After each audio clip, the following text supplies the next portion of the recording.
Faire des petits trous, poncer, limer, découper et j'en passe sont souvent les choses que l'on fait régulièrement quand on bricole. Dans ce cas-là, un outil multifonction est bien pratique. Il en existe de différentes marques comme Dremel et Proxon. Par contre, nous n'avons pas tous la chance d'en avoir un chez soi. Salut à tous, moi c'est Raven et je vais vous montrer comment faire un outil multifonction.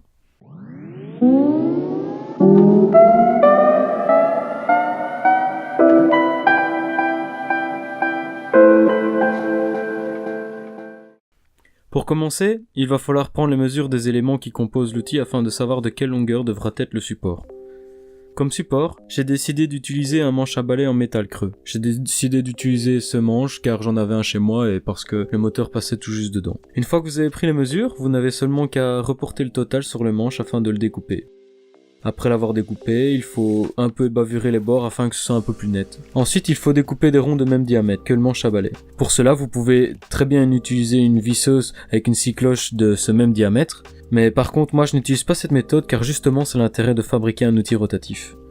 Au lieu de cela, on peut reporter le diamètre sur un bois et tracer un arc de cercle.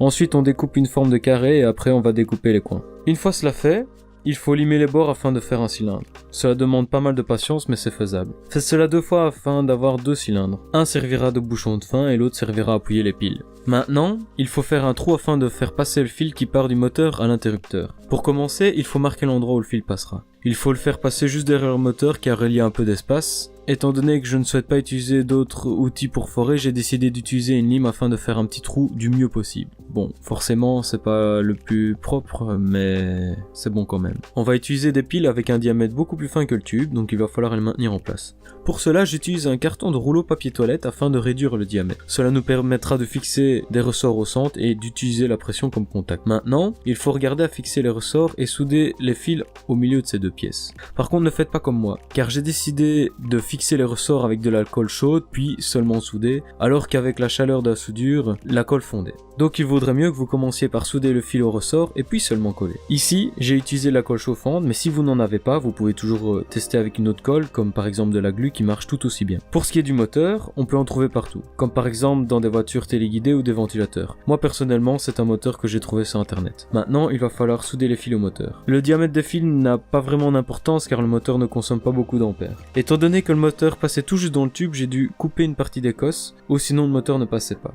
Après, il faut tester de faire rentrer les fils. Étant donné que les cylindres en bois passaient tout juste, j'ai décidé de limer d'un côté pour faire une fente afin que les deux petits fils passent. J'ai fait pareil de l'autre côté car forcément il y avait un fil qui devait passer. Après avoir fait passer les fils, il faut coller un bouton poussoir juste au-dessus du trou.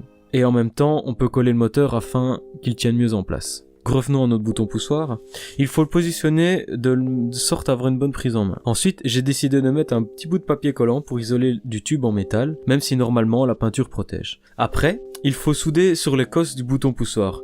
Mais pour savoir quelle cosse souder, il faut tester le bouton poussoir. Pour cela, c'est simple, il faut un multimètre avec la fonction bip qui va biper s'il y a une continuité. Pour les bonnes cosses, il faut qu'il bip une fois le bouton appuyé et qu'il arrête de biper une fois la pression absente. Vous n'avez plus qu'à souder le fil qui part du moteur sur une cosse et le fil qui va jusqu'aux piles sur l'autre. Je vous conseille de coller les fils sur le tube car avec les mouvements, la soudure peut casser au bout d'un temps. Et comme vous pouvez le voir, j'ai dû faire des rajoutes car le fil a cassé plusieurs fois. J'ai mis une vis sur le cylindre en bois afin d'avoir plus facile à retirer le bouchon, comme vous pouvez le voir. Maintenant, vous n'avez plus qu'à insérer les piles et à refermer. Voilà, vous avez fabriqué un outil multifonction.